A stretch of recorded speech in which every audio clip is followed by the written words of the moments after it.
Arkadaşlar, herkese iyi günler. Kanalımıza hoş geldiniz.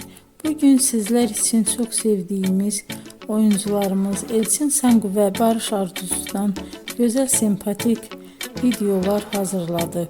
Barış Arduç, Kuzgun, Kiralık Aşk, Alp Arslan Böyük Selçuklu, Dinle Sevgili, Hanımefendi bu dizilerde rol almış ve herkesin beğenisini kazanmıştır.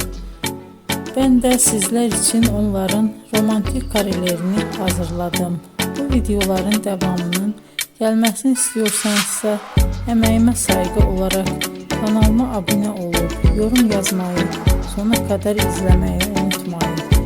İzleyen herkese teşekkür ederim. Yeni karelerle görüşmek dileğiyle. Hoşça kalın.